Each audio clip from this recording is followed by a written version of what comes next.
All right, I'm going to put two segments of the Roland Martin News One Now show together. And the segments have a lot to tie themselves together. This first segment basically talks about the fact that segregation still goes on in this country, especially in the educational system. And we're always told that education is the great equalizer as far as opportunity is concerned. But if the educational systems, okay, are unequal, and separate but equal has obviously been proven to be a false narrative, then when the educational systems are segregated, it's obviously creating an unequal situation. And then the second segment that I'm going to use is a young man who basically validates the fact that education being unequal give unequal opportunity, and unequal opportunity basically allow poverty to continue, and to continue to a great extent. So I'm going to play this particular segment where the GAO did a study regarding educational segregation in the country, and basically how it basically perpetuates a system of truly poverty and unequal opportunity. Folks, yesterday marked the 62nd anniversary of the Brown versus Board of Education decision that declared segregation was unconstitutional. Well, yesterday, on that anniversary, the U.S. Government Accountability Office released a report on K-12 education that confirms what many have feared for years. It says that the nation's public schools continue to be segregated by race and poverty, leading to inequities in education. Other key findings in the report include, and we'll pull the graphic up please, 65% of all high poverty schools are populated by at least 75% students of color. Black and Hispanic students have poverty rates that are 2 to 3 times higher than the rates of white students. Now, folks, here's also what's interesting. Hispanic students tend to be triple segregated by race, economics, and language. To combat these issues, the Congressional Committee on Education and the Workforce, Democrats, have introduced what is called the Equity and Inclusion Enforcement Act. That's all about trying to equalize what's happening in our schools. Here to discuss this new act is a ranking member of that committee, Congressman Bobby Scott. Congressman, first and foremost, thanks for joining us. We've known about these issues for years. We've known about the issue of segregation. But so many people somehow still say this is we moved beyond race, and they are still unwilling to accept that if you're black and Hispanic, you do not have the same access as a white student.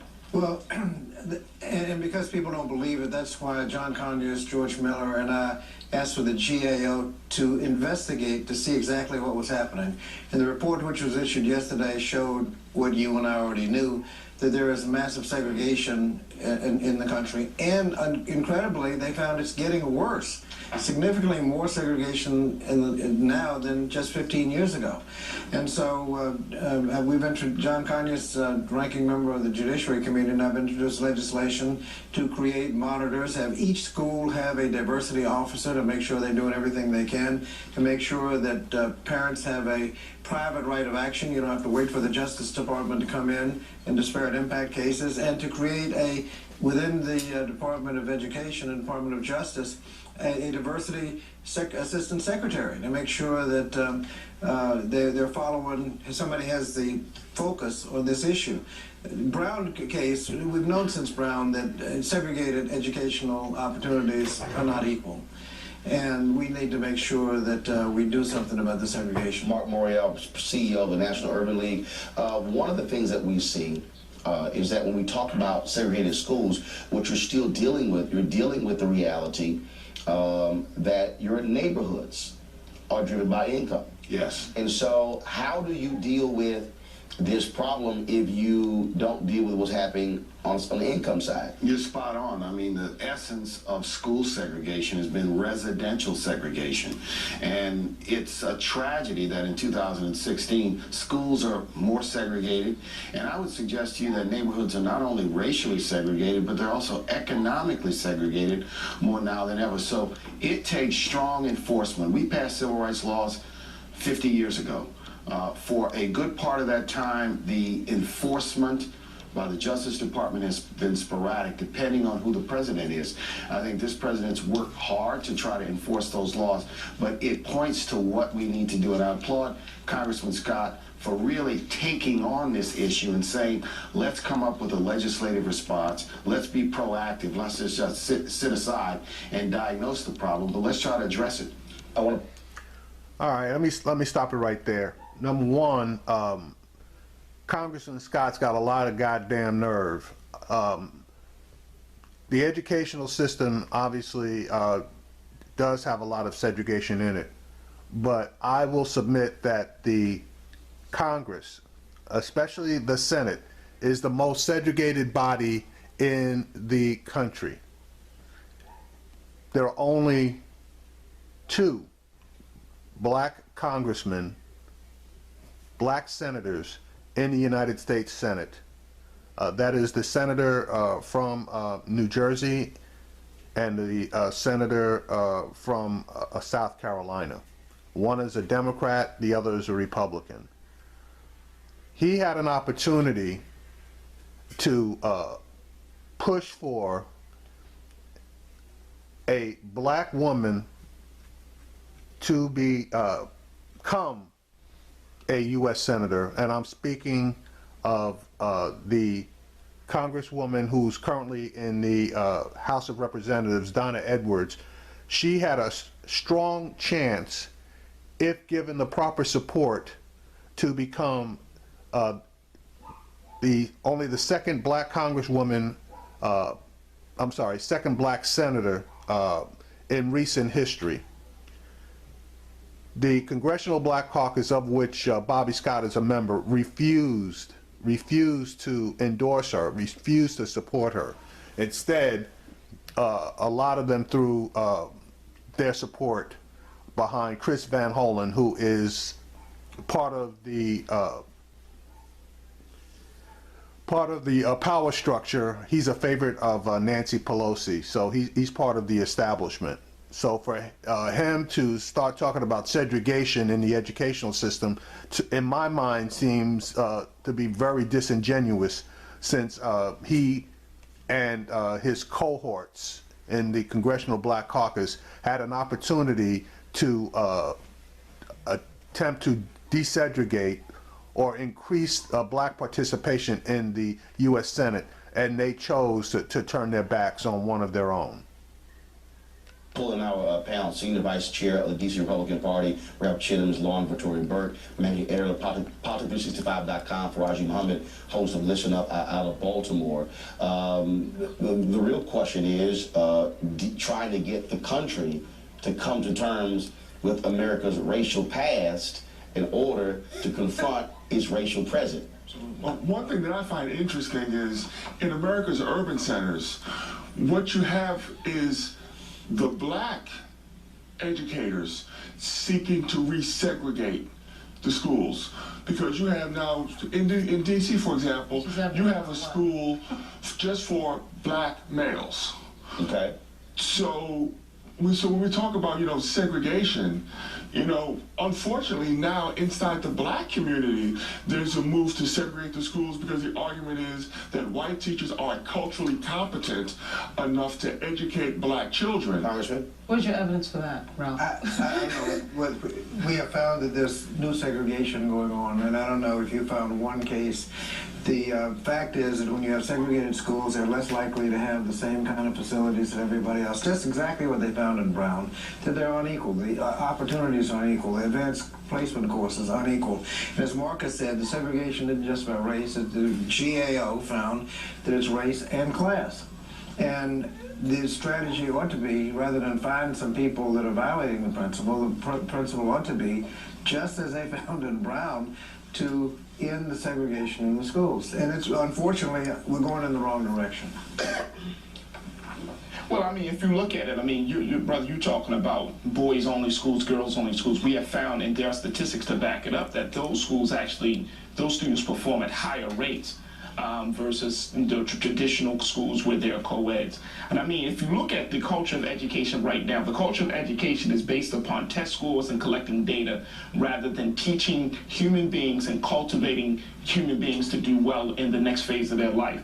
And so young people are challenged now because the system doesn't challenge them or show the relevance of education, or doesn't see that young people can't see themselves in the process.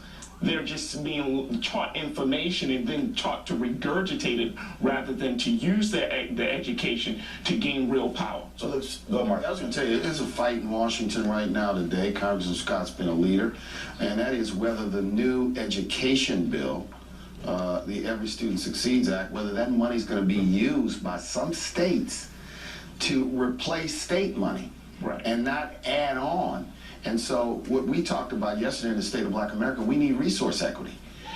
Because underlying segregated schools is that the per pupil expenditures in a predominantly African American or Hispanic schools is less than in a school where, and people say, well, what does that have? That has to do with class size, that has to do with facilities, that has to do with the ability of a school to hire a reading coach or some additional supports.